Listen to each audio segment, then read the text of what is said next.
Majority Report with Sam Seder, where every day's Casual Friday.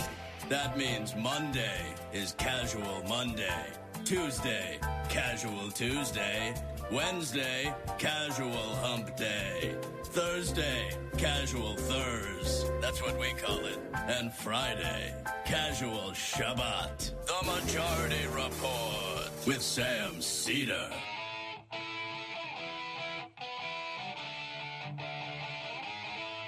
It is Friday, September 23rd, 2016. My name is Sam Seder. This is the four-time award-winning Majority Report.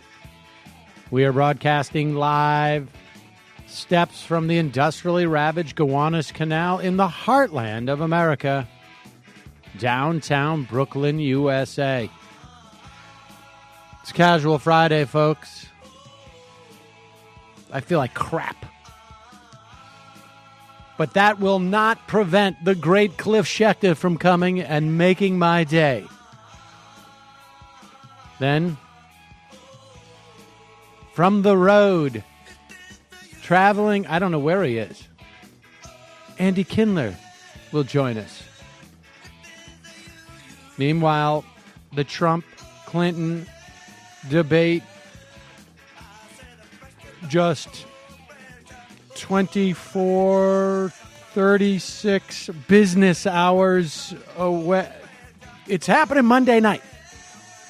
Also on the program, for-profit schools, at least a bunch of them, could be facing the death knell. And Chris Christie, his impeachment on the table, ladies and gentlemen, following revelations by prosecutors that he knew about Bridgegate. Hillary Clinton proposes raising the estate tax. Progressives line up on Clinton administration appointees. Gary Johnson has a very interesting theory on how we can deal with climate change. Chelsea Manning in solitary as punishment for a suicide attempt. And the cop who shot and killed Terrence Crutcher in Tulsa is arrested on manslaughter charges. The Keith Scott family in Charlotte, North Carolina, sees the video of his shooting, and the mayor calls for its release. All that and more on today's program. Yes, ladies and gentlemen, if today ends up being short, I never know when we start the show how long it's going to be, but I definitely feel we do long. Yeah, I know, but I don't feel very well. I don't feel good. Hour and a half later.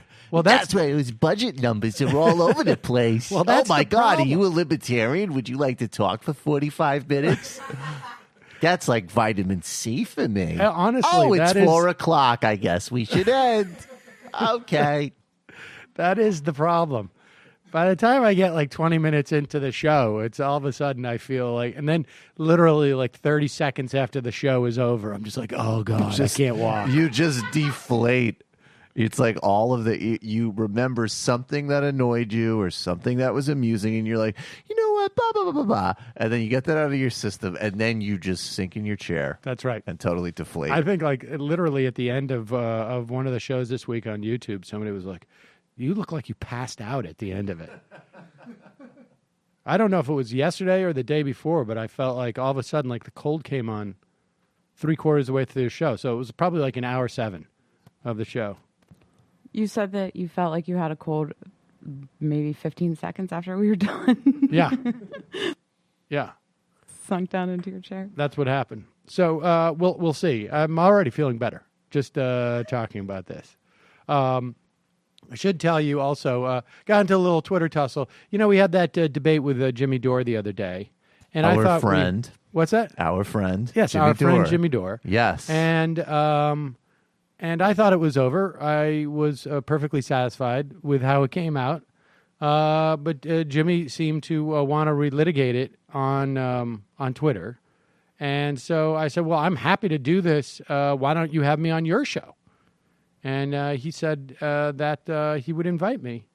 I mean, ostensibly, I guess from his perspective, he was hoping that I would just say that I would explain Hillary Clinton's record to the people on his audience who know it. But I'm probably going to take a slightly different tact than that. But so I will keep you updated. I'm not sure when that's going to happen. I haven't gotten any details from him. So if people want to tweet him and ask him when this is going to happen, that would be great, because then I could schedule it, because I'm busy. I got a lot of curriculum meetings for my kids' schools. I went to one last night. It was exhausting. At one point, like I'm sitting there, like I can't, like you're sitting in mini chairs, and the teacher could see, like, yeah, you know, I'm also probably like the oldest parent there. I'm probably the oldest person in the room. Hi, everyone. Did you see this horrible, terrible segment on the Young Turks? They have no understanding in the Supreme Court. I think we would like to get back to just what we're doing in terms of a 3.5-year-old's ability to socialize. Social Security solving, goddammit. Speaking of 3.5-year-olds, I dealt with a guy who'd... But they were, at one point, the teacher actually like interrupted the presentation and said, like, do you need to stand up and walk around? Because I was like going like, my legs. So that's that. We're going to take a quick break. When we come back, we're going to be talking to Cliff Schecter. I'm very excited about this debate. We'll see. You mean the presidential debate? Yeah. Yep. Oh, and the one with Jimmy Dore. We're going to take a quick break. We'll be right back with Cliff Schecter.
We are back.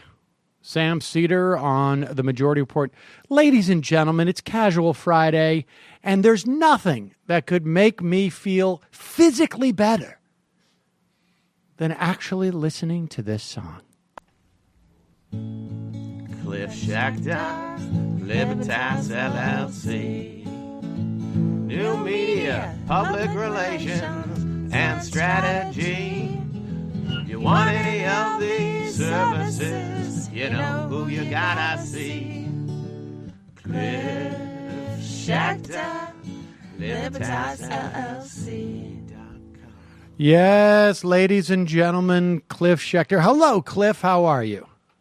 I'm doing great. How are you? I am. I'm feeling a little under the weather, but I'm feeling much better now that you're here. Well, I'm glad to make you feel better. If that's my only role in life, it means I've accomplished something at least. Well, that's fantastic. I wish there was more people around me, frankly, who felt that way.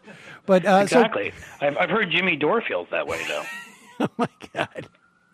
Well, no, we just we had a friendly a debate, and I think it was I don't know, man. It started off friendly, certainly, and it ended kind of friendly. It got a little heated there. It got a little heated, and then I think it then on Twitter I'd say again. the third quarter, it got kind of heated. Well, that's that's when everything heats up. That third quarter. That's true. The famous That's that kind of third often quarter swings the heat up, game. as they call it. So look, here's the thing. If I'm allowed to speak about this, can I pontificate openly? Of course. So I don't know Jimmy, and seems like a nice enough guy. So I'm really not trying to be disrespectful to him personally. The attitude he shared and sort of the argument he made, I've got to be rather disrespectful of. A lot of people have been writing great pieces lately. Charles Blow. I'd mention Krugman, but a lot of people think Krugman is just in the tank for Hillary anyhow. But Charles Blow is a good one, and other folks who pointed out the sort of the folly of voting third party or not voting, because he said he's not voting. He never really said, Jimmy didn't say who he's voting for in the end. He just said he's not voting for Hillary, or is he voting for Stein? I don't even know. I imagine he would vote for Stein, but he lives in California. But yeah, go ahead. So it doesn't matter. Well, but you made these points when you were talking to him, which is, I don't care how you vote, you live in California, but he has a platform and people are listening to him who don't live in California, and that is the problem. And, the thing is that it took a lot of things. So people are like, oh, it's all Nader's fault that Gore lost in 2000. Well, of course it's not, right? I mean, there are numerous factors that went into that. Gore, feeling like because of the Monica Lewinsky thing that he couldn't campaign with Clinton, even though it was stupid because they'd gained seats in '98 and Clinton was very popular at the time. The fact that Gore spent very little time to none in his home state and just kind of assumed, even though the state was changing underneath his feet, like many of the border states were that are now very Republican. We've seen the end result of Tennessee, West Virginia, Kentucky, Arkansas, where they've ended up. But if he'd spent enough time there, he only lost by 2 or 3 points. Maybe he wins there. We can get into butterfly ballots and everything else. But the point is, if Nader doesn't do what he did, that, and the press, of course, covered it terribly. Does that remind you of any other campaign like this one? Al Gore sighs and George W. Bush gets a foreign leader's name wrong, but you want to have a beer with Bush, so that's okay. The sigh, though, can't be forgiven. So yeah, all that had to go wrong to get to the point where it was close enough. But all that could have gone wrong. And if Nader had said in the end, you absolutely, we can't do this, that these two guys are not the same. And there are going to be massive differences on every level of government because I'm going to explain to you and educate you about what a president does well beyond going to foreign wars and signing legislation. Every position they fill in the Health and Human Services Department, every judge they put on a court, these things matter, all of them. And we found that out because you've seen what President Obama has been able to do unilaterally with something like Cuba, which already Trump has said he would undo. That's just one of a gazillion examples, right? So, New Hampshire and Florida both ended up, the Nader vote was much more than a difference. And it's pretty clear that that never happens. Does 9/11 happen? Who knows? I know that Al Gore wouldn't have ignored 60-plus warnings. Could he have stopped it all? Maybe not. Maybe he couldn't have stopped any of it. But we'd have a hell of a better chance of that having happened if he had been there. Would he have gone into Iraq with the guy who said he cared about global warming before anybody else gave a crap? Would he have done something, and would we have taken that path during the Bush years, and where would we be now? I mean, there's a million things like that for you to know what a huge difference there is. So now we're sitting right here, and I don't think it could be any clearer than it was. Not to mention the Supreme Court, right? Well, Alito, John. Oh, sorry. Yep. Yeah, no, I mean, I don't think it'd be any clearer this election because it's almost like if you believe in that kind of thing, God was saying to you, I'm going to make sure you know what your choices are. Justice Scalia is now dead. And maybe I shouldn't be making Justice Scalia's dead jokes, but I don't really care. But that's not even a joke. I mean, we obviously we can't know if God actually intervened. because he's all powerful and he's a guy. But I'm saying, come on, right? No, come on, but get you're with the right. times. You're right. But just in terms of like, nothing could make it starker. And it was almost as if the spaghetti monster or whatever that guy is called in the sky also said like, let's sprinkle in a couple of cases too. So we can really draw this out so that if Sam or Cliff is making this argument, they could point to like Friedrichs, just for instance, or the case on Texas trying to create these fake regulations ostensibly for the safety of women so that they can restrict abortions. Or and I think there's probably 2 or 3 others that there are voting rights. Voting rights. Here's the thing. If you want to be reminded also, because I feel like this is so huge and is not talked about enough. I feel like, especially this election in the past, when I'm talking about 60-plus warnings, I'm quoting from Kurt Eichenwald's book. Kurt Eichenwald just wrote a phenomenal article more recently on basically Trump Inc. and all the various illegal and ridiculous things he's been doing. But he wrote another incredibly important piece for Politico, 2-3 months ago. I think we've talked about it on your show before. But of the 13 appellate courts, when President Obama came in, we had a majority in terms of conservatives versus liberals, a clear majority from the center to the left versus the center to the right on one of those 13. As President Obama leaves, even after all of the obstruction, all of the blocking, everything they've done, we now have a clear majority on 9 of the 13. Yep. And if you don't think so, it's not just the Supreme Court. All of these lower court cases, all these ones that allow the assault weapons bans to stand and stop the people from shutting down abortion clinics and making sure that bathroom law is such that they're not able to discriminate against people, or company law or whatever it might be. These were all a lot of these court cases recently were lower court cases. They weren't Supreme Court, and those courts matter. That's also your farm team, by the way, for the Supreme Court. To think that and I would add, Janice Rogers Brown, who I'm sure Trump will put on the Supreme Court, wouldn't make a difference. You could see that happening right now, right? African-American woman, they go even a step further than the Clarence Thomas thing, and they bring up somebody twice as crazy, but she's a woman, and you wouldn't be able to stop it. And we should tell you, like Janice, Rogers Brown, like for instance, thinks that Social Security was literally when this country went socialist, and thinks that it was unconstitutional. Thinks that Social Security is unconstitutional, and so and just get to hammer in that the Circuit Court Court of Appeals point. The D.C. Circuit Court we've talked about. There wasn't even a full complement, and the reason why there is now is because of Harry Reid basically nuking and nuking's really not the right word, but whatever. The filibuster for just federal judicial appointments and executive appointments. And so undoubtedly in January, if whatever party is in control of the Senate, if they have a president who shares their party, we're going to see the removal of the filibuster, I think, for SCOTUS and legislation. I believe that was my big problem with what Jimmy was doing was basically, I'm sure he's a funny dude and whatever, but I want to be, again, I don't want to be a jerk, but he clearly either doesn't watch Washington that closely or just doesn't get it, because his sort of fantastic notion of the Democrats could do this. The Democrats could do all sorts of stuff. I mean, they could find a way to travel to space tomorrow and go set up a colony on the moon. I think somebody brought up the moon at some point in your conversation. But, the thing is that they don't. And you brought up how the voters don't support that in the Democratic Party. That's true. But also, to our chagrin, quite often, we know that when it's something like the public option, for example, in that vote, you lose 7 or 8 Democrats or more, because there's always a certain contingent of Democrats that don't have the courage. I'm looking at you, Heidi Heitkamp, and Mark Warner, and Joe Manchin, and John Tester. I mean, give me a break. If you know anything, if you follow what goes on in Washington, you can want the Democrats to filibuster till the end of time, which I don't want, by the way, because I actually do believe in our government working.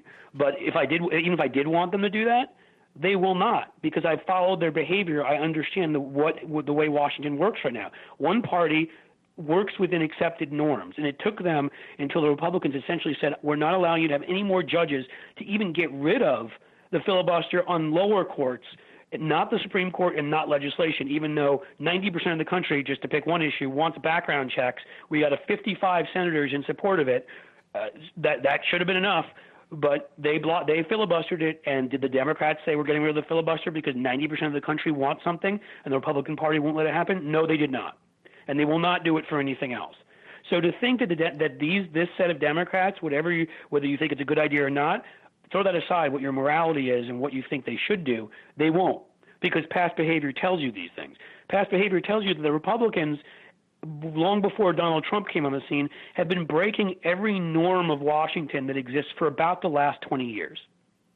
Right? I mean, from holding open their Medicare vote, the Bush Medicare vote, for like 3-4 hours so they could find people hiding in their chambers and almost like literally drag them out to vote for it, to using the filibuster as a regular weapon, to the way they've gerrymandered, to everything. They've destroyed every norm you can possibly. So to think that they wouldn't go and then destroy this one, that Mitch McConnell, right now they're refusing to put a Supreme Court justice on, and as Jimmy actually rightfully pointed out, the one that Orrin Hatch said would be his ideal candidate from the Democrats. If they will break all norms right now to refuse to put that guy on, you think they're not going to do the same thing?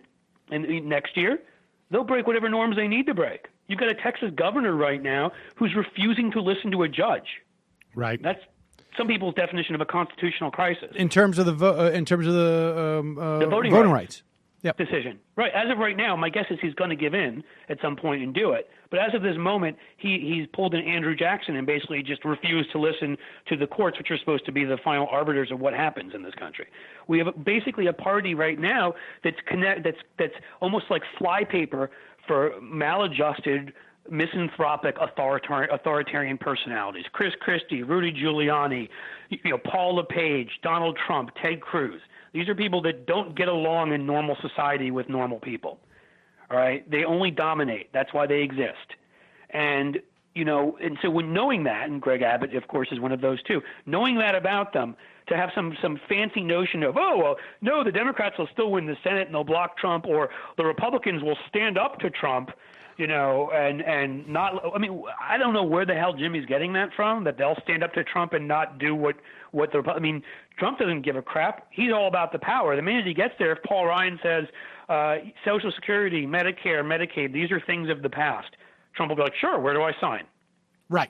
I mean, we all know that. I mean, the story today. His argument is Ted Cruz is on the brink of endorsing Trump. I mean, This is they will all fall in line, and the argument probably is like he's going to give us whatever we want.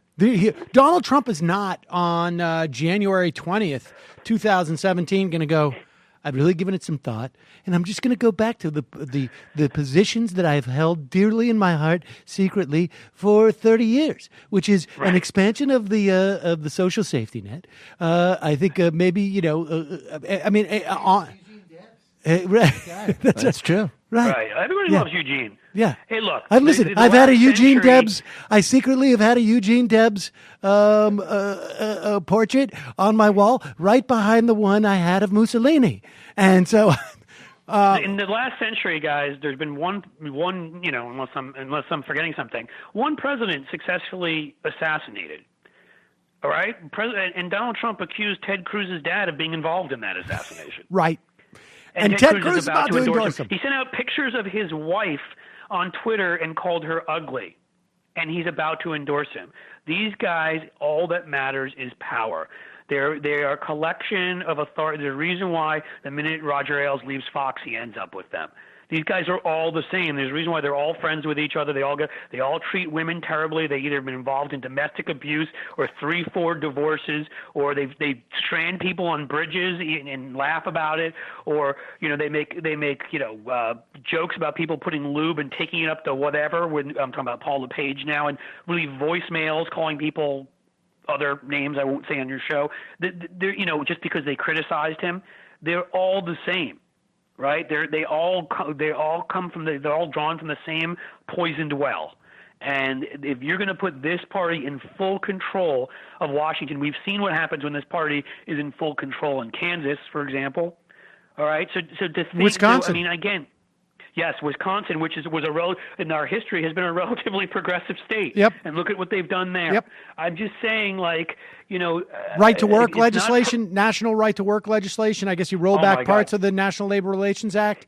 We could just go honestly. We can go on and on. The point is that it is incredibly irresponsible of Jimmy to make that argument, and I'm not personalizing it to him because there's a few other people out there on the left making this argument too. Most have come around and are not, but every single one of them who makes this argument, you know what? Maybe they're doing well enough. Maybe Jimmy makes a lot of money as a comedian. I don't know what his background is, but he's not going to lose his abortion rights.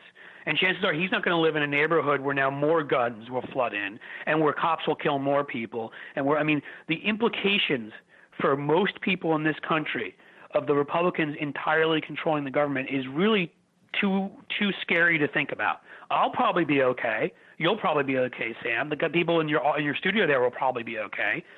But you know what? Most people don't have the financial means. Kelly right now. probably not so much. Kelly not as much. That is a good point. I'm sorry, Kelly. I should have realized. I'm not sure if I want to get an abortion, but maybe. I don't know. Well, we'll keep everybody updated. Whether you want to or not, it's a healthcare procedure, like any healthcare procedure I would have, and it should 100% be your right to make that decision. And Michael's a bit of a cuck, so they may be doing like cuck purges. Yeah. Oh, if there's a cuck purge, we know who the first one is. Let's not argue. Look, let's not argue about the cuck purge. With those glasses, Sam. I mean, be real. But all right. Because I don't want to. I don't make this about all Republicans in power. They may make a rule that only white Republicans can have their Viagra paid for, and then what's Michael going to do? Boom! Wow. Are you really? You are so desperate to insult me that you let Cliff get away with that? What do you mean? Let him get away with that? Well, I mean, you give him that was so weak. Cliff, you could do better. I had to insult you somehow. Cliff, Michael. you could do a lot better. Right. I insulted Kelly inadvertently, and now I felt bad. I'm trying to even out the score. All right. Well, that was much more But here's, I mean. All right, back to saving the country from your guys' failed comedy. I'm kidding, Michael. Go ahead, sorry. The thing that upsets me about it is I think was the whole fantasy that somehow this is a net positive. I mean, you know, I've had people who've told me like, look, I'm going to vote for Jill Stein. I'm in a blue state, and look, I think there's an argument as to whether or not the Green Party is a worthwhile project. I think there's an argument to that. I think there's an argument to like, if I'm in a blue state, I really want to create a third party, and if they get over 5%, they will get federal matching funds, and they'll run those into local elections, and they'll build. I don't agree with you unless there's fusion. I would debate you on that. If there's a fusion ticket, like I'm just saying that's like in New York or I'm just saying that's otherwise debatable. You just take away from the Democrats. Right. Okay. I'm just saying that's debatable. I just think that like that is at least there is a theory that is thought out behind it. We can argue as to whether or not there's evidence that that's going to happen or this and that, but the idea that Donald Trump is going to sort of all of a sudden on day one have all this massive resistance to him,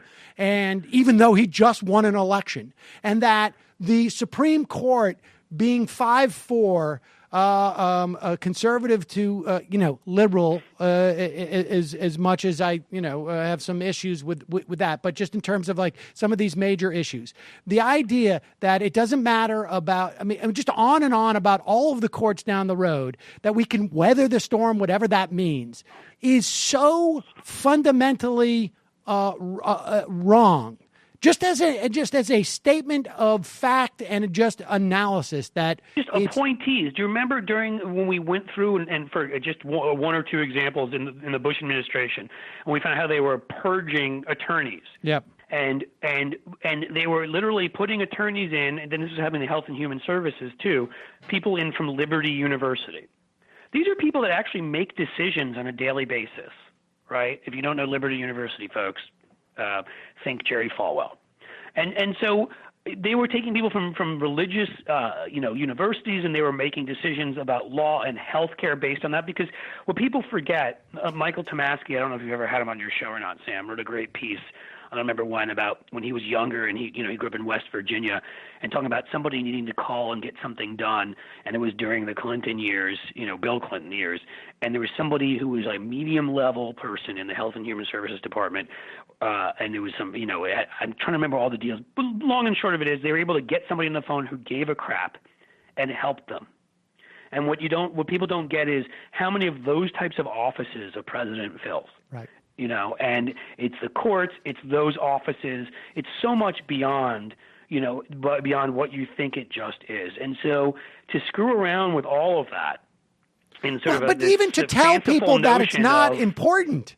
That's the part that really drives me crazy. It's like, if you I don't know how people are going to vote in the booth. They go into a voting booth, they vote, whatever. But to go out and espouse the notion that the only part of government that is relevant is what the name of the president is, not what they do, not who they appoint, not what the other parties are in the idea that none of it's relevant, that is so appalling to me.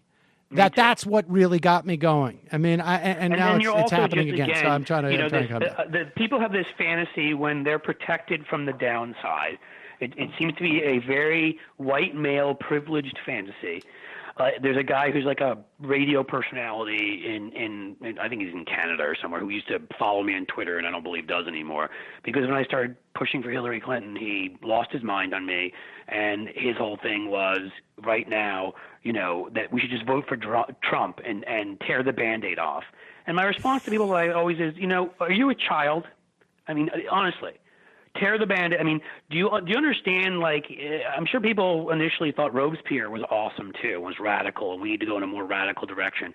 Once you start that kind of destruction of democratic norms, you don't know where it ends up. And often it ends up in every bit as bad a place. But we do know. I mean, that's the thing, is evidence has provided us. I mean, the past 15 years provided us a perfect example of what happens in that situation, right? I mean, it's not like you have to go back to back in the late 1700s. There's a prime example of what happened in a small Massachusetts town no, you just go and you look at what happened with 8 years of Bush. Robespierre, 5,000 Americans who wouldn't have been dead in Iraq, for example. Not to mention, let's not belittle the hundreds of thousands, if not millions, of people in Iraq and beyond, and the creation of ISIS in the vacuum and everything else, and Katrina, and we could go on and on forever. It's just, to me, it is such a childlike notion. Again, you're angry at Hillary Clinton. If you can make the argument that you truthfully are beyond holding her accountable for the kinds of things that all the rest of these people did, and it's not sexist, it's specific to her, even though you could find a lot of people who messed around with emails and all sorts of stuff, fine. But if you really want to make it, if you want to try to convince me, okay, well, it's not sexism at all. It's all about that she's just such a horrible person. And well, you know what? She still is in your party. You still can pressure her because she needs your vote. And the other guy has made quite clear what he's going to do. It's a binary choice. It's an easy choice. Yeah. And that's the thing. On your own time, sit there and have these fantasies about rising up and overthrowing the power structure and blah, blah, blah. Because in the end, it may affect all of us and I don't think I'm exaggerating, nobody knew Hitler was Hitler. Nobody knew Mussolini was Mussolini. Nobody knows any of these guys. Somoza. I mean, we can go into a lot smaller names who killed. Somoza, great guy. Idi Amin. I mean, nobody knows these people are these people. Donald Trump doesn't have to be these people. Donald Trump could be, frankly, Marco Rubio, for all I care. The fact of the matter is that with the Republican Party, the way that it is configured today, the idea that you would give Paul Ryan basically full control of our government, or Mitch McConnell, or any of these people because we know the House is going to be driven by the Freedom Caucus agenda. I mean, the idea that you would basically hand over the keys, lock, stock, and barrel to the country, to the Republican Party. To a certain extent, this is, and maybe we can pivot to the debate here in terms of Clinton. Let's pivot, because I know you spend a lot of time on this with him, and I can talk about this forever. But I think, look, this is why I keep, banging my head against the wall, hoping that she reminds people that, look, Donald Trump may be extraordinary and sui generis in terms of being just a horrible liar and just beyond reproach in so many different areas. But at the end of the day, the worst part about it is that this guy, because of those characteristics, he's just going to sign off on the worst legislation that is going to be driven by the people who vote for him and empowered him.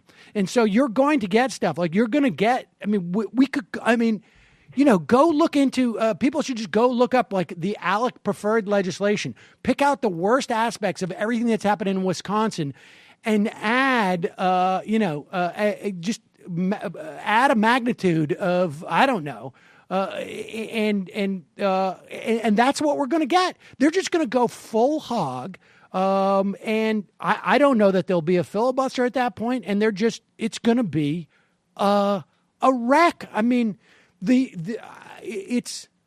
I think that during, and let's talk about the debate. I think during the debate, this is a time for Clinton to just simply to remind the country that not only is she coming out with these proposals, I don't know if she's going to do it or not. The chances are no, just based on the fact that she's not going to have the House. She might or may not have the Senate. But at the very least, there's an argument of like, what should the vision of the country be?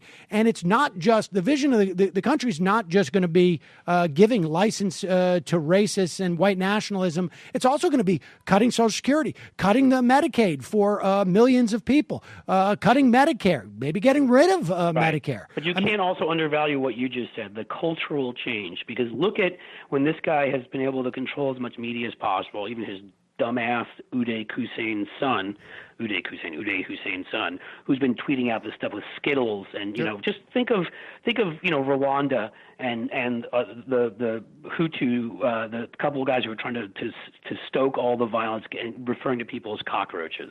When you turn people into non-people, whether it be some kind of bug or it be Jews being referred to as rats by Hitler or Skittles, when you dehumanize people like that, when you put those guys in power and you give them the microphone that comes with the presidency and let them dehumanize certain groups of people every single day for 4 years, I mean, what you could see culturally in this country, I can't predict where it could end up, but in terrible, terrible places.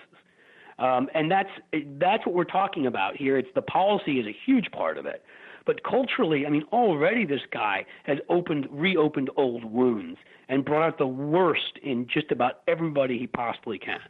Now, let that family control the White House and let them have Congress at their side too, and let Rudy Giuliani or Chris Christie, if he's not in prison, be the Attorney General.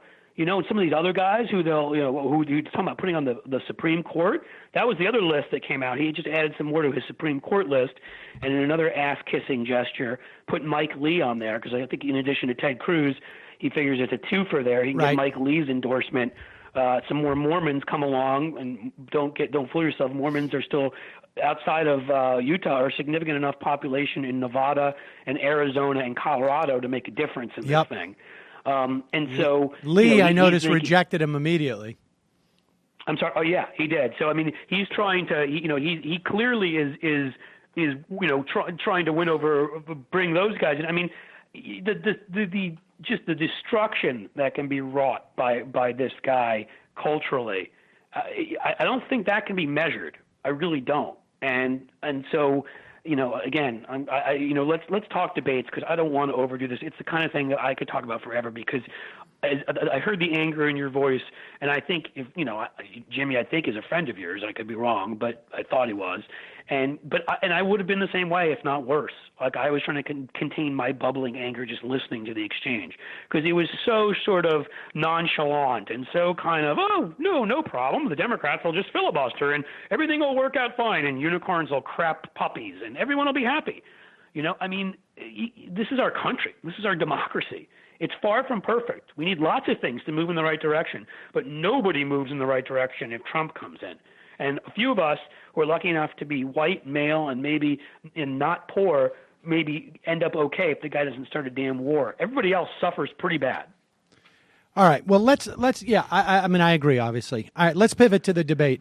I want to start with this because this is something we were going to talk about, and I have a feeling we may be seeing that the dropping of Clinton's plan to expand the estate tax may be a little bit of an indication of what we're going to see during 65% for billionaires. Did I see that right? Yeah.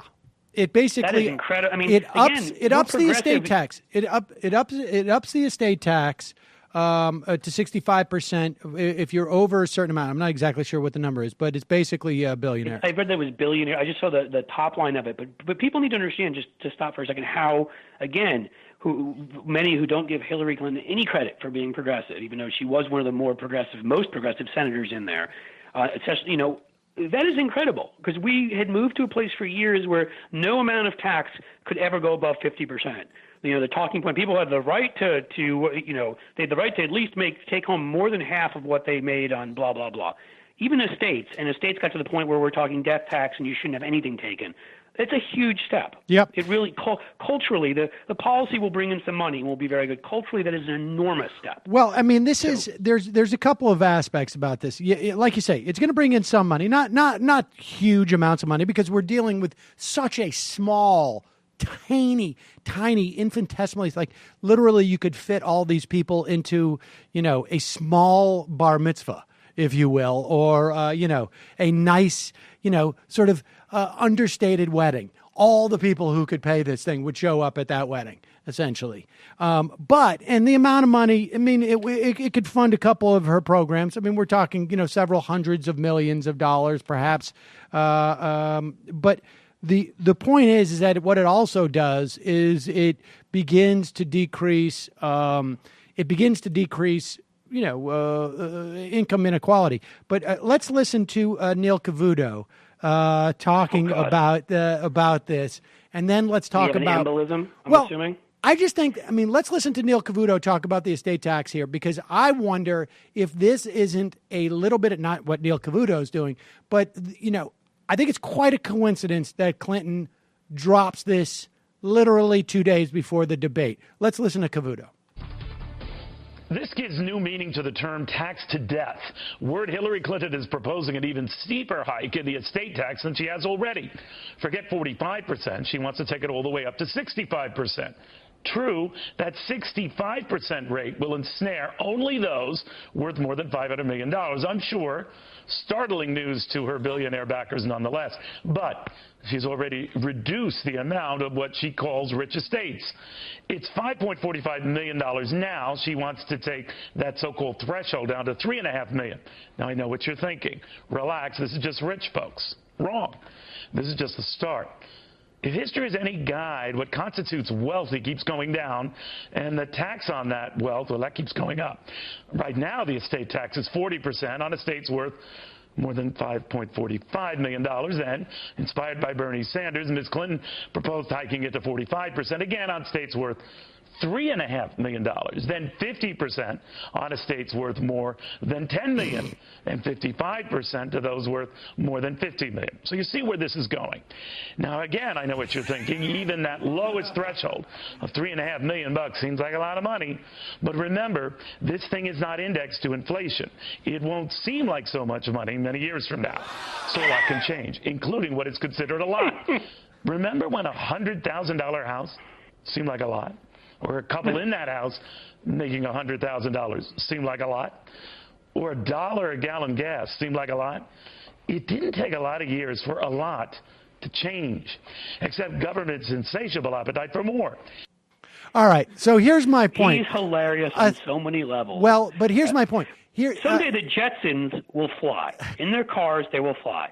At that time, $3.5 million will not seem like a lot. But Neil Cavuto's cold aside, and maybe that was impacting his ability to throw up. Was that the cold, or was that him getting? But here's why I think we may. This is why she has dropped this week. I think she's hoping this comes up in the debate, or we'll bring it up in the debate. And you could tell by that clip with Cavuto, there is no way to sell this to the American public where they don't go, "What the fuck?" are you talking Right. about? Like, She he's sitting there wants going Larry like, Kudlow's you and got Neil Cavuto. Aaron Burnett's to all lose their minds, and that puts her in the perfect place. I mean, you cannot talk about this without seeming. Now, granted, it's Neil Cavuto on Fox Business News. There's only a half a dozen people there, and they all probably are, like $3.5 million. That isn't a lot.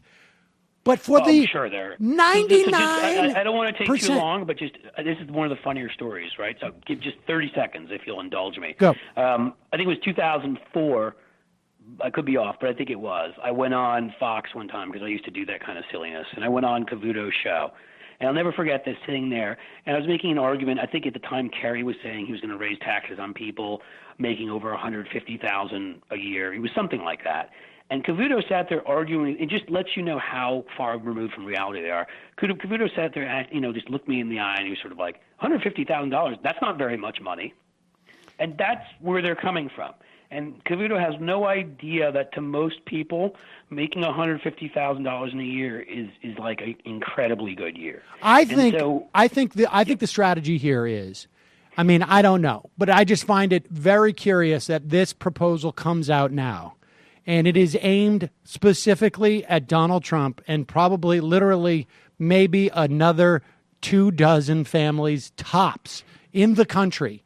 That if this comes up, how does Donald Trump respond to this? Like, $3.5 million, that's not very much. Or, $500 million doesn't go as far as you think it does. Like, you have no idea how much I have to spend on just gassing up my plane. You know how much I'm going to need to steal from a leukemia charity to cover the cost of that? Listen, most people don't have their own private charitable foundation that can pay some of these piddling bills. So it's not fair to the rest of the country. Like, Buffett's going to support it, and so in a number of the. So it's not even. But my like point is, just if this comes up in the debate, there is no way to argue against this without like Neil Cavuto just showed us. You got to throw on like it used to be $3.5 million. Now it's all the way. So talk about $5 million, and then talking about 40% of $5 million, $3.5 million, and there was a time where it's like $2.8 million, and like all they're doing is throwing around numbers that nobody, like 99% of the country, will never see. I mean, can't even fathom. No, and so I think she is going to try and pivot to this at one point. And just sort of basically dangle it out there and see what Donald Trump, like, I wouldn't be surprised if she says something to the effect of, as Lesser, as you know, I introduced an estate tax the other day. Now, there's a part B to this too, Sam, which I am personally loving. You may have seen this. She's given a front row seat to Mark Cuban. Yes. At the debate. To rent space inside of Donald Trump's head. Yes. Because Cuban is everything that Trump actually fakely claims that he is. Cuban made money, billions, off of ideas he actually generated and gives lots of money to charity and does all these kinds of things. Whatever you think of Mark Cuban, he does all these kinds of things that Trump claims that he does. So my guess is to be fair, he has 3 co-hosts on his reality show, whereas Trump had none. I mean, Trump was just like the guy. So he gets an easier ride. But seriously, I mean, he'll be there, and my guess is he'll come out in favor of it ahead of time. I think he's estimated worth about $3 billion or something at this point. And so a guy that actually made all this money doing things and didn't have to, as he's ripped into Trump for the fact that Trump, you don't have to run these little scams if you're really that wealthy. You don't run Trump University. You don't do stuff like that. And just everything about Cuban gets under Trump's skin, and I'm sure Cuban will come out for this too. It'll be interesting because there and looks him in the front row. This is an attack directly on his strength. At least what has been his strength, at least in the context of the Republican Party, is he's a billionaire, and in the Republican Party, if you have the more money you have, the more morally righteous, the more powerful you are, and the corollary, which is, of course, if you're poor, then there's something morally wrong with you, and you have a cultural problem, and it is going to make him own what is big bragging rights, right? I've had a wonderful business. I made a ton of money. And I would not be surprised if she doesn't say, like, if she doesn't bring this up and really go directly at Donald with Donald Trump with this and say, like, comment on it. Like this is the thing that I think she needs to do throughout the entire debate is talk about policy. Make him respond to the idea of parental leave. Make him respond to the idea of expansion of Social Security. Make him so that either he takes a position that hurts him or the people in the Republican Party do. And he can't do it. There's no positions that he holds, to the extent that he holds any positions, that are going to resonate with the American public. To the extent that he is, in this race, it is a function of the disposition that is attractive to Republican voters, and a function of missteps by Hillary Clinton, and perception of her character. And I think she just should make it like, look, I think the subtext of this would be like, it doesn't matter who I am. This is what I'm going to do. And make him address those actions and those issues. Right. No, I agree. I mean, I like that this is a new policy. I'm hoping, as I always hope, that that this, I'm sure they polled this. I'm sure, as you would expect, it's got like 75 to 80% support, maybe more, as does increasing Social Security, as does paid family and medical leave, as does equal pay for women. Like this is all the stuff she should be emphasizing. Yes, also talk about social issues. Also emphasize your position, your inclusive position on immigration, and your position on women's autonomy, and your position on gun safety. But these core economic issues, if she defines herself with those, that she wants to bring everyone to have these kinds of opportunities, she'll blow them away. Yep. Now, granted, we're dealing with a media that's going to lower, we have to do our best and not allow them in whatever small way we can to lower expectations to the point so that if he doesn't throw up on himself, he wins. But, I think he's taken enough of the media for enough of a ride at this point that the coverage has gotten better, let's just say, the last 2 weeks. It's far from perfect, but New York Times has started calling him a liar on their front page. CNN has actually started to criticize him and in chyrons point out that he's lying.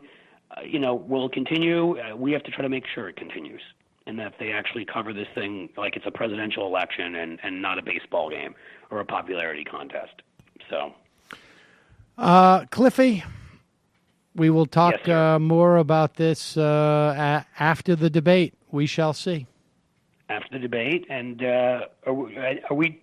And then I'm going to be in Vegas this time, pal. So for the third debate. For the third debate. We'll do some fun stuff eventually from there. But but we got a couple of weeks for that. Well, this debate first. Are we talking the Friday, or am I coming on debate night? Let's talk about that. I'll call you. Let me know, whatever you want. Okay. I don't care. All right, we'll figure it out. I'm not sure exactly what we're doing yet, but all right, we'll figure it out. I appreciate we'll talk to you soon. All right. Bye. Take care. Bye, guys. All right, folks. We're going to take a quick break. When we come back, if I don't pass out during the break, we'll be talking to the wonderful Andy Kindler. I'm thinking that I'm Bernie or bust, actually. This is Jimmy Reefer Cake. Oh, we got Jimmy Reefer Cake song. Is this a new song? Or no, it's a repeat. In honor of what? Of Chris Christie. Oh, Chris Christie. How wonderful is it going to be, like, if Chris Christie's impeachment or indictment drops, like, the day after the election? It depends who wins. Trump will be like, I didn't even know him. He's a loser. Who's that guy? I knew him briefly in high school. One time he gave me a burger, and I said, thanks. But besides that, I don't know. I disavow. All right, we're going to take a quick break. Here is Jimmy Reefer Cake. What's the name of the song? Big Fat Governor Liar. All right, well, we'll be right back after this. Hey, little girl, is your daddy home, or is he stuck in traffic? I'm holding the cone. Revenge is what I desire. I'm a big, fat governor liar. Is your Democrat mayor doing good for you? He can't do the things to you that I do. Hurricane relief that you desire. I'm a big, fat governor liar. Yeah, I gotta lose some weight. Sometimes it's like someone took a knife, baby, edgy and old, little liposuction and sucked out my soul. At night I wake up with the sheets soaking wet, the smell of meatballs and lasagna farts wafted in my head. I should resign, I should retire. Big fat governor liar. Yeah, I'm a big fat governor liar.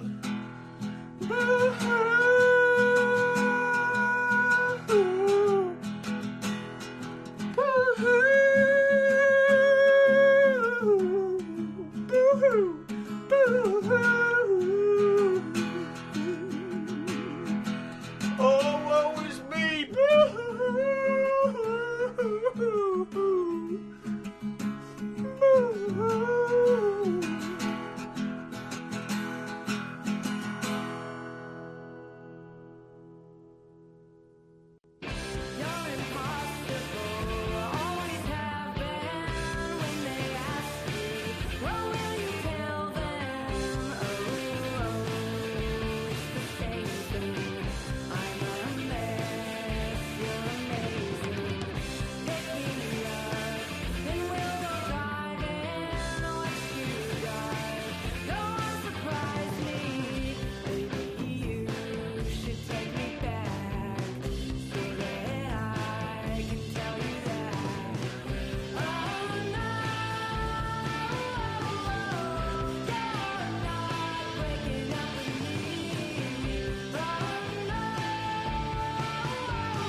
All right, we are back. Sam Seder on the Majority Report. Ladies and gentlemen, that was Jimmy Reefercake's Big Fat Governor Liar. I forgot about that. That was a great one, done in a Bruce Springsteen knockoff about Chris Christie. You know what one of my favorite Jimmy Reefercake songs is this one. With a Jew like Andy Kindler, you know you can't go wrong. His ancestors wrote the God Bless America song. A true Obama bot, and he believes Obama can never be wrong. Yeah, Andy Kindler.com. You made me laugh so hard, I had to write you your theme song, Andy Kindler. I'm quite convinced that I could do an entire podcast once a week of just playing that song and listening to Andy laughing behind it. It gets me every time. With a Jew like Andy Kindler, there's no better lyric written in the history of music. What do you do about a Jew named Andy Kindler? And I also just keep thinking, like, every time, and I think I always forget to ask, like, did your grandparents write the God Bless America song? I mean, My or is he just talking grandfather was- broadly speaking, like the Jews did? Irving Berlin. My grandfather was Irving Berlin. he always regretted having the German last name. Oh, Andy. Now, I don't know. That was a weak opening joke for me. He always regretted having the German last name. He was named Irving Munich. Oh boy. These write themselves. What's going on at that hotel you're staying at? It's like The Shining. They wouldn't answer the phone. Where, first of all, when I answered the phone when they called from the front desk thinking it was you, so I answered with my usual wacky hello, and we still had one more step. They said, you have an outside call. So they're not kidding around here. No. I'm staying at the, I shouldn't say where I'm staying. Yeah, no, don't. We don't want to create no. an international scene there. Actually, I'm staying at the Jefferson Hotel. No, don't do this! As Trump calls it, the Jeffersons. I'm thinking about using that joke, but by that reaction, I'm not going to. Right. I'm doing a fundraiser for Hillary tonight. Hey, Hillbot, the original Hillbot. So you're doing a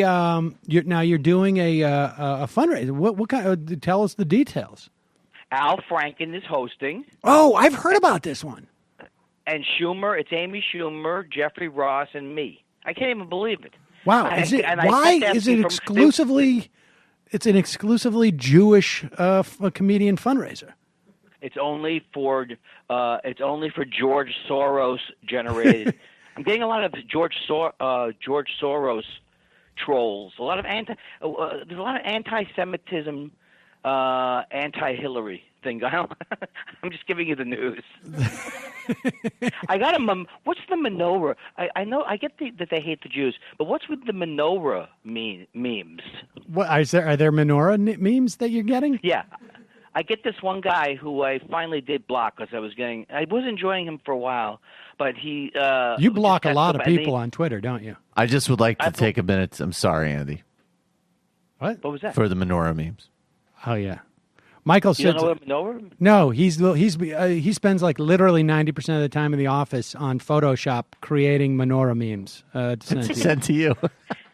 In other words, what he's saying is, it's like a picture of like the Hillary, and maybe she's kissing Soros, and then there's a global fascist, Judeo-fascist global, and then there's a picture of a menorah, just to make it pretty. Just the lighting. That's what provides the lighting. It's our work.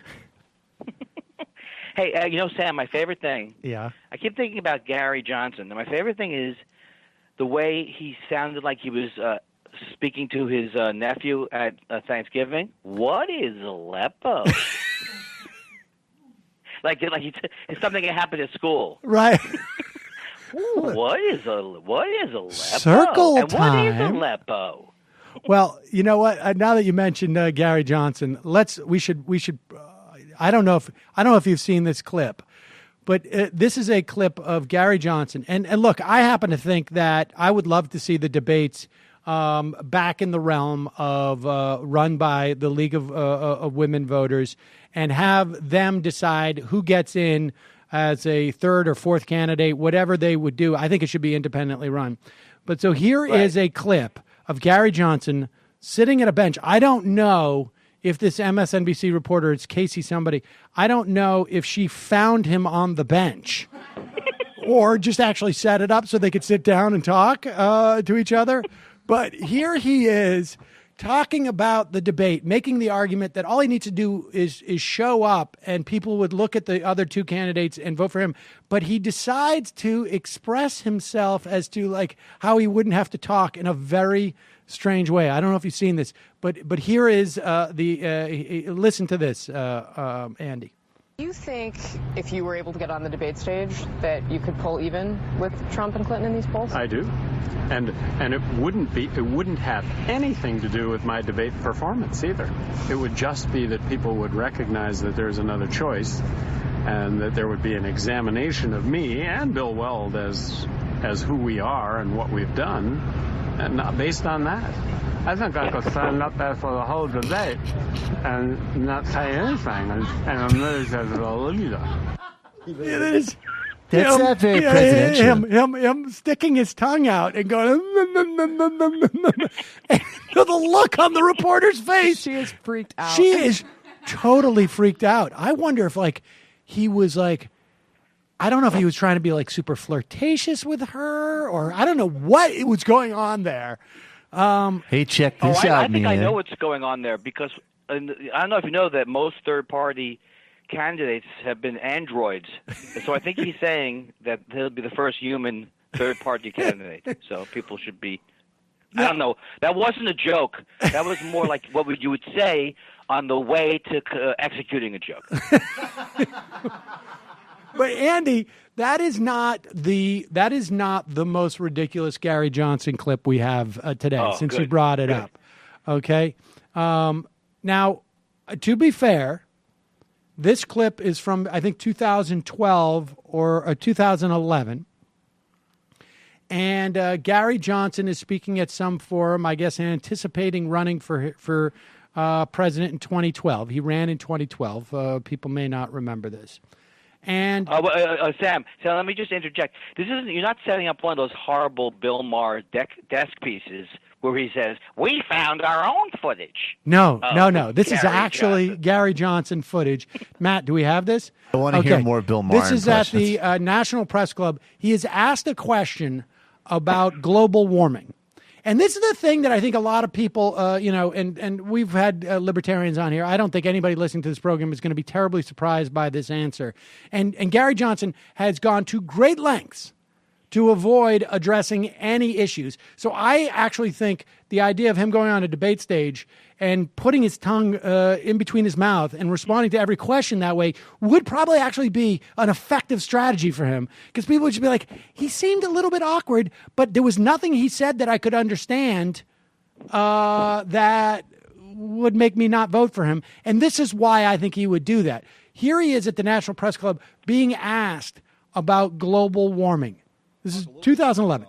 How you view the issue of climate change, and what should the government's role be in mitigating that? Well,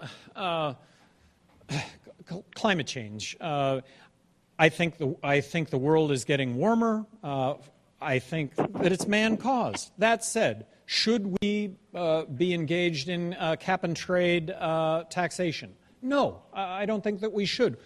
We should lend certainty to the energy field. We should be building new coal-fired plants.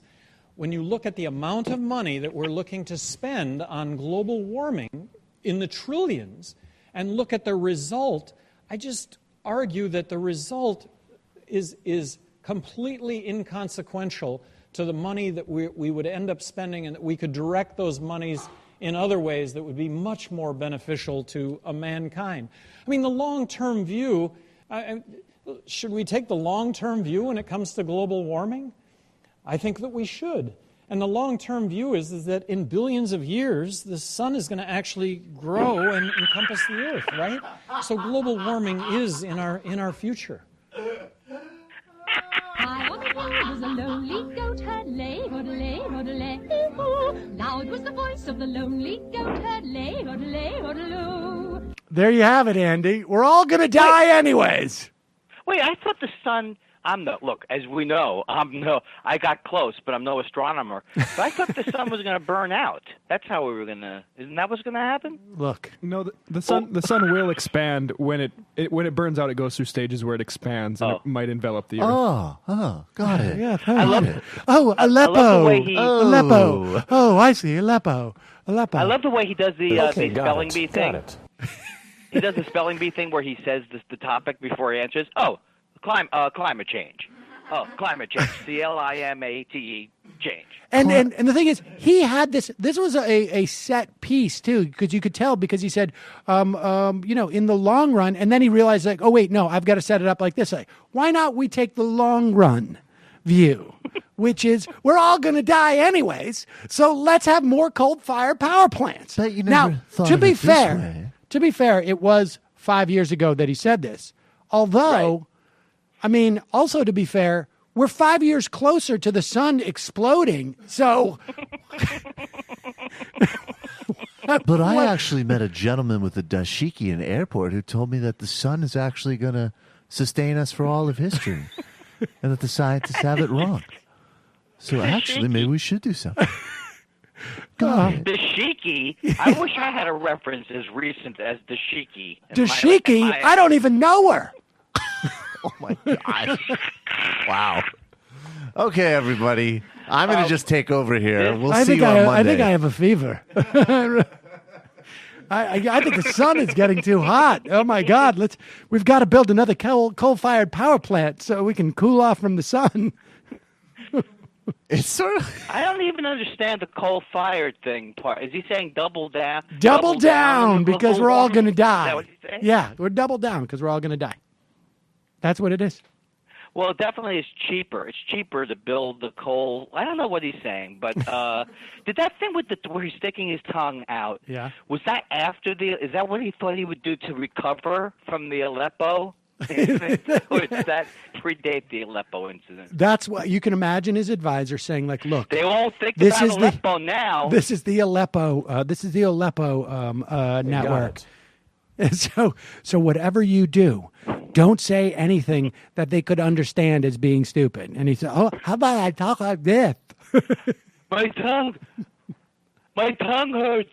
I can't talk. I can't be interviewed anymore. My tongue is swollen. What if I freak them out so much I'm that sorry, they never sounds interview like me Trump again? Mocking someone. What if I just come up on stage, stare blankly into space, say we're all going to die, and then stick my tongue out? You know what I think will happen? I think they'll look at the three of us and say, obviously I'm the best choice. So, Andy, let's get back to this fundraiser. What do you do at this fundraiser? Do you have like a special Washington Insider set that you do for this fundraiser? I do a lot of jokes about bundling. At some point, I'm going to say, just between us Jews, at one point.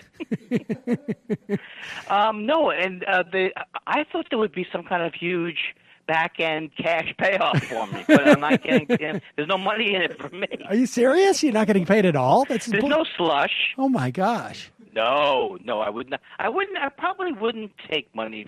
I probably wouldn't. Listen to me. I'm the most Jewish man in the world. I probably wouldn't take money. But you know what? If they offered me a stipend, that wouldn't be bad. It would be rude to say no, like an insult to Hillary Clinton. They flew me in. They did. All right. Well, yeah, of course. I mean, what are you going to do? You're going to pay your own way? Look, money's out.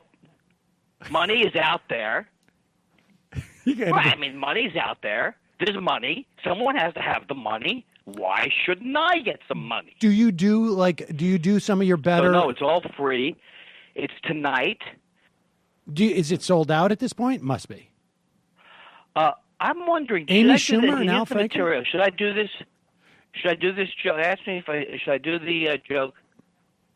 Al Franken says, but should I do this joke about how I'm worried to do this joke that Trump is going to build Trump concentration camps? I will get the Jews to pay for the camps. The Jews will pay. I'm nervous about it. I'm nervous about my concentration camp. How do material. we get the camps Well, wait a paid second. for? Are you going to do your money? classic regulatory state material? You got that great chunk on like the SEC and.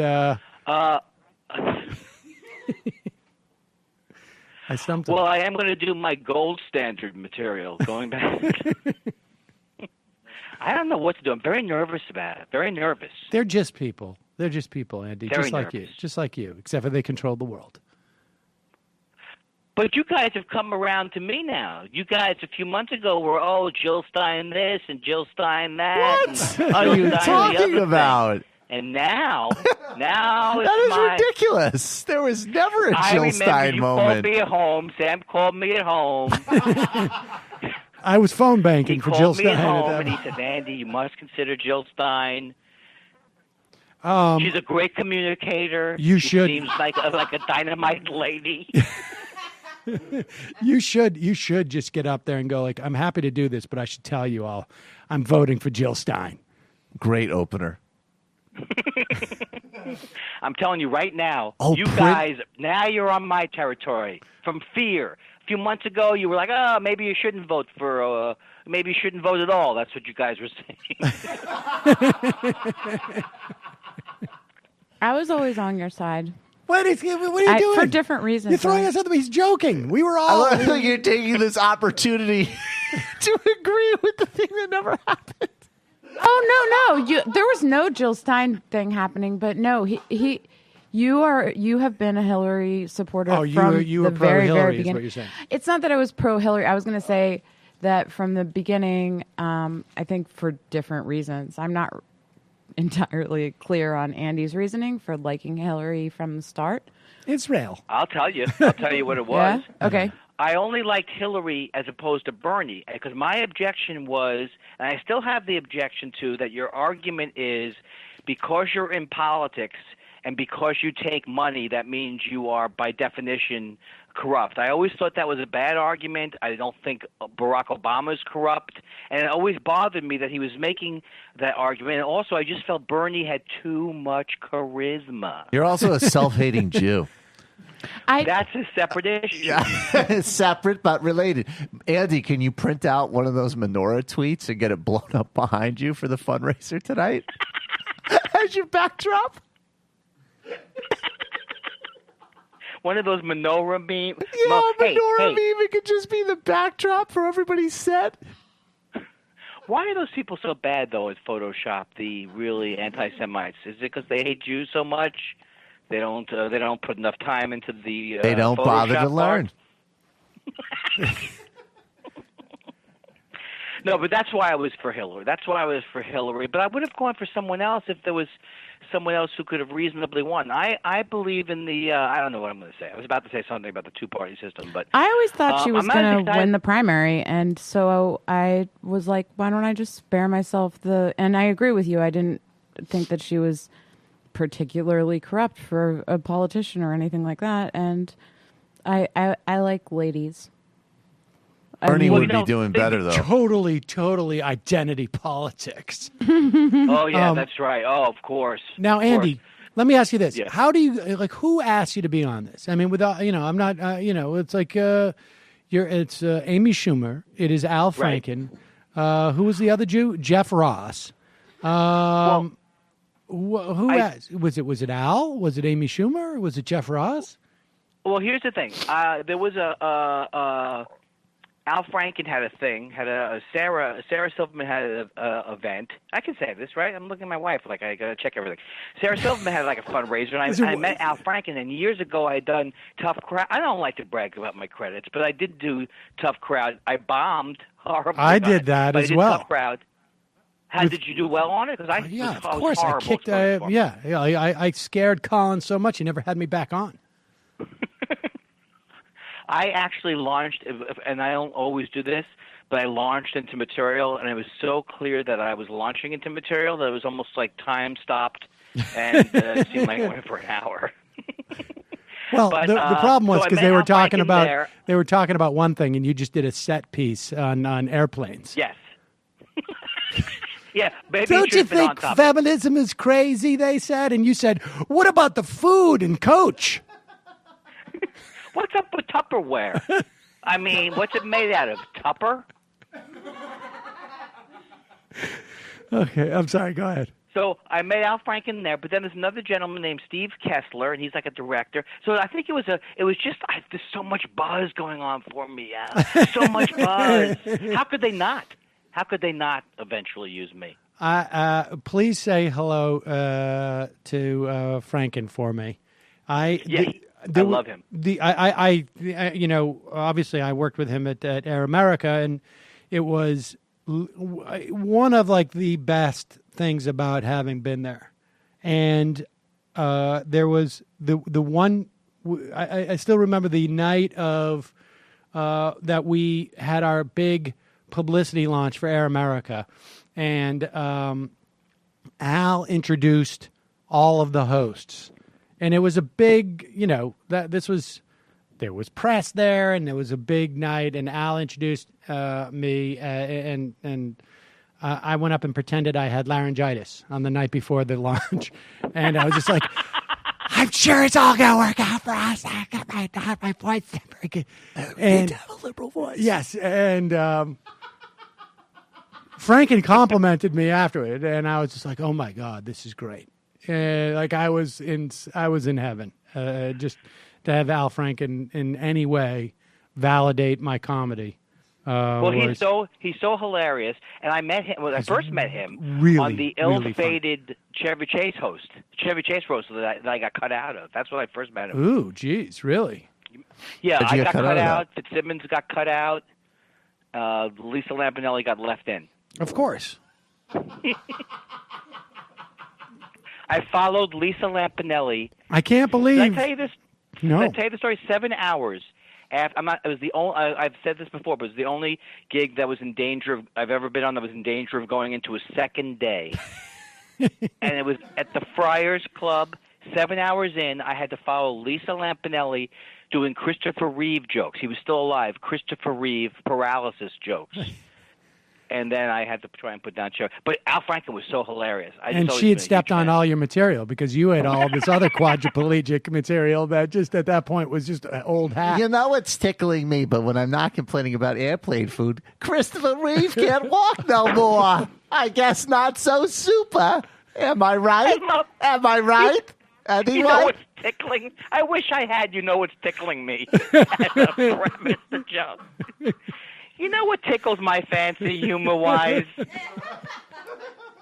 By the way, what a group of schmucks and idiots on the dais.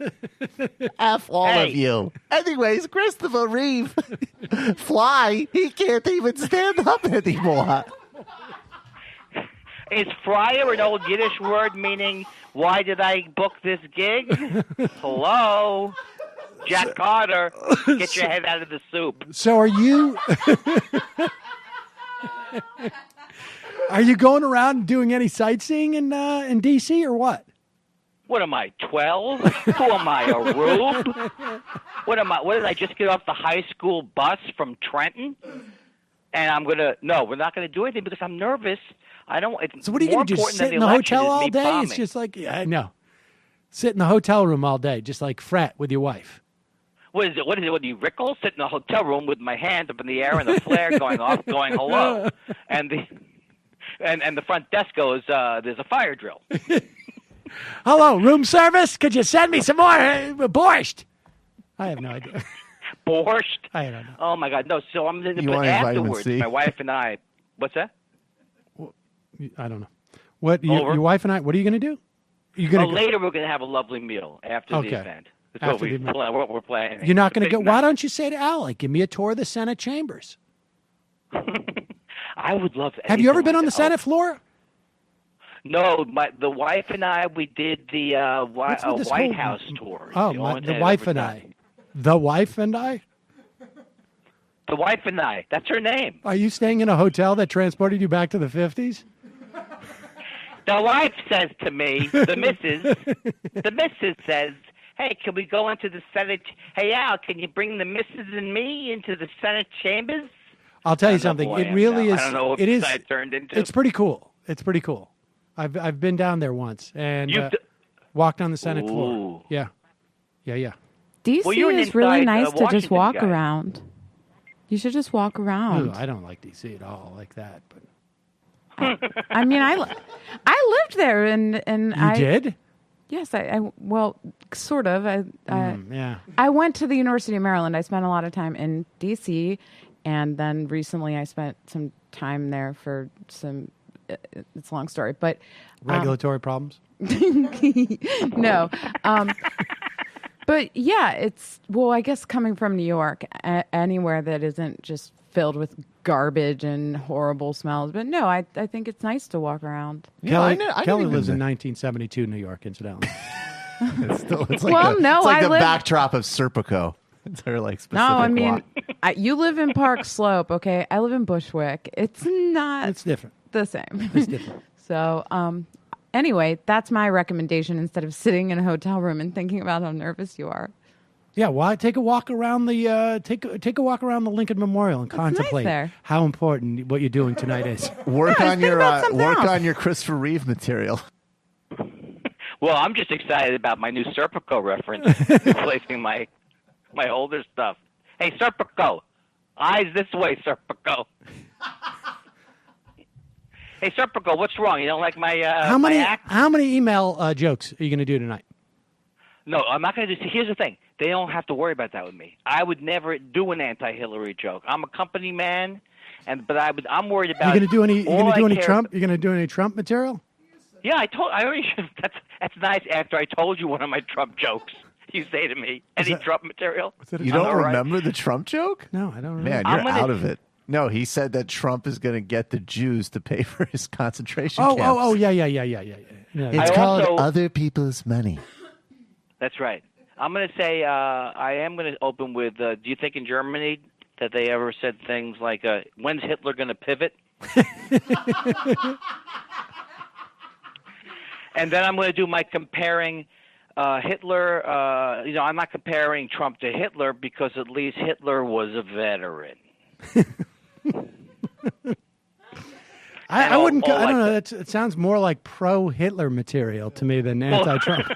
There's a couple of things you have to say about Adolf. Knew how to plan, was self-made, and had good message discipline. Does he remind you of anybody? That's right, Hillary. She's great. Oh, maybe I shouldn't do it that close. I bet he didn't want people snooping around his emails either. We're if he had literally the majority report Twitter handle is literally blasting out Kindler previews pro-Hitler material for tonight's fundraiser. Hey, do you think Hitler ever referred to his? Did Hitler ever refer to his enemies as haters? Yeah, really haters. I wrote that joke. I thought it would work just like that. You know, Hitler used to refer to his enemies as haters, and that was it. I thought that's all I need. I'd like to wish a Merry Christmas to the haters and the losers and even the Jews that are still around. Is Goebbels? Hey, this is my Hitler roast. Is Goebbels laughing? So now, what do you guys do? Are you hanging out with Jeff Ross? Are you guys? Do you planning anything for the Smithsonian tomorrow, or what's going on? You mean to visit my act? No, we're flying back tomorrow. They put your act under like a big plastic box, and this when it first Don't laugh showed up. at it. Don't laugh. Don't touch. Just look at my act. Don't laugh at it. Just look at it behind ropes. That's all I ever wanted, was to have my act be in a case somewhere. Well, hello? Did I lose you? Where did I Click. get you? Where did I get you? I got Jeff Ross on the other end. Jeff Ross is calling on the other line right now. He's got a couple. No, we're going back to L.A. tomorrow, but I'm so excited about this and nervous. I don't know why I get nervous for everything. Does it ever go away? Do you still get the butterflies? Well, I don't Sam? really do anything anymore, so I don't. I just do the show. I just do the show, so I don't really. Occasionally I'll do like a fundraiser for like my kid's school or something. That's it. Right, but Low bar. Yeah, I'm nervous. I don't know why I'm nervous, but I'll be okay. It'll be okay. I mean, it's just a different type of crowd. You don't get nervous when you go and do a stand-up set at Chuckle Huts, do you? No, there's never not Chuckle Hut. Am I still at the Chuckle Hut? I actually would like. I'm at the Comedy Trough in Amarillo, Texas, where the motto is you got to go back for one more helping at the Comedy Trough.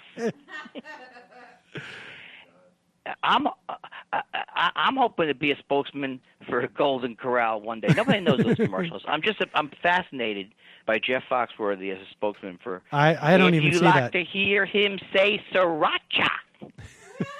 I don't know what that is, but all right. Well, wait. What was I just going to ask you? I've got a little bit of a cold. Well, Andy, let's end it there, for God's sakes. Oh, no, I got one more thing that I wanted to talk to you about, and this is really important. I want to get, you're obviously a professional comedian, one who is doing major fundraisers, national fundraisers, in Washington, D.C., surrounded by some of the funniest comedians in the country. Surrounded by, I like that. Surrounded by, I mean... Adjacent to, within close proximity. Right. I want to get your take on whether or not this is funny, okay? Because I think there's nothing worse than a guy who thinks he's funny and is not funny. Am I right? I hear you. All right. So listen to this. It's from CNN. This guy was on Piers Morgan. It's the Dalai Lama doing his Trump impression. You tell me if this is funny. Let me ask you then about the American elections, which are coming in a month. Donald Trump is a very controversial character. Have you met Donald Trump? Never. What do you think of him? I don't know. Sometimes you see his sort of the way his hair, something like that, and his mouth small. That's my impression. That's a good impression. But I don't know. Is there anything worse than a guy laughing at his own joke? I mean, the guy. I will tell you though that this is a true story that made me love. That was the Dalai Lama, right? yeah. Wait, honestly. I mean, not that funny, right? I mean, not that funny. No, he's not. No, he's a little weak. But you know what? Here's the thing. This is an actual true story. Years ago, this made me love the Dalai Lama even more. Years ago, Stuttering, remember Stuttering John? Yeah. Yeah. So he went, you know how they used to send him, and I'm not calling him Stuttering John, that's what his name is. That's what they called him. So he went down to one of those news conferences, and you know how Richard Gere is a Buddhist, and but he's like a very serious. So it's Richard Gere and the Dalai Lama, and Stuttering John says to the Dalai Lama, does anyone ever say to you, hello, Dolly, right? So the Dalai Lama starts laughing, and Richard Gere was enraged. And to me, that showed you what true enlightenment was. Richard Gere wants to be a Buddhist, and the Dalai Lama is a Buddhist. That's funny. He also, though, would get cut from the Chase roast, right? I mean, the Chevy Chase roast.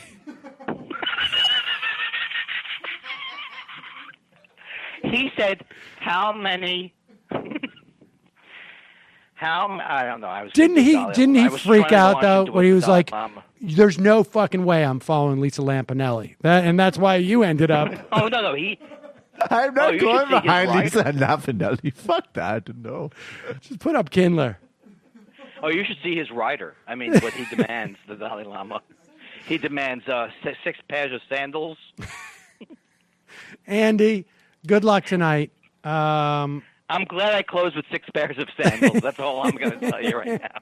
That is a solid closer.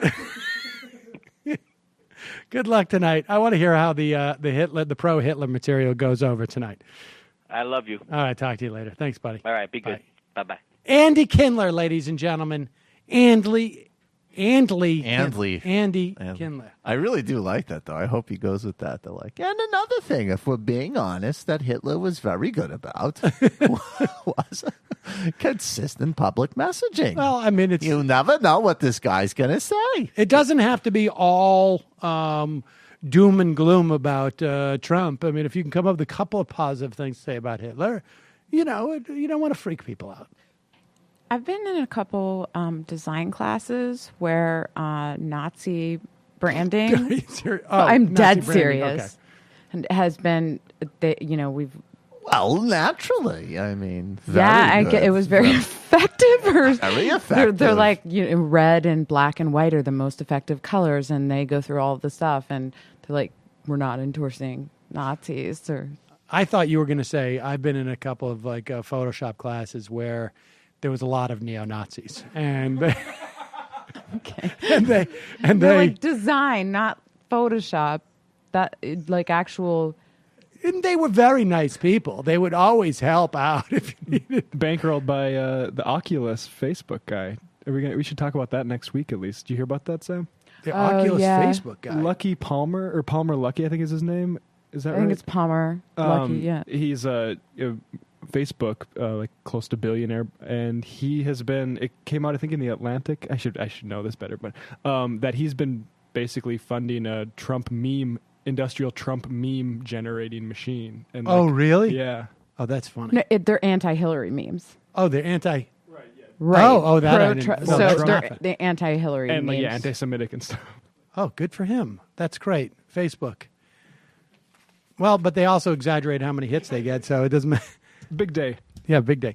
All right, folks, we're going to take a break, head into the fun half of the program. 646-2. What's the matter? What?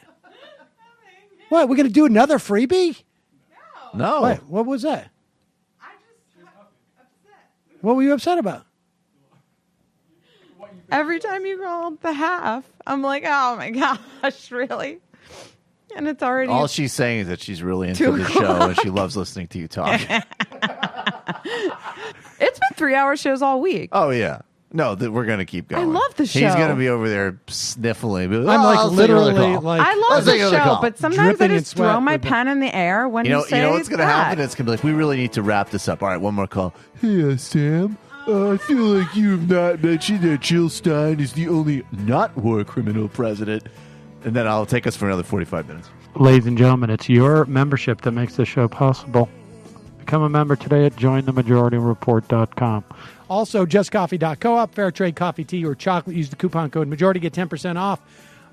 You buy your crap through our links at majorityreportkickback.com, Amazon, and jet.com. Also, subscribe to our YouTube channel. We get a different color button if we get to 100,000. Also, when you subscribe, watch the videos. Oh, yeah, that's as well. True. Well, yeah, both. But we don't get the different color button people watch. All right, we'll be right back after this.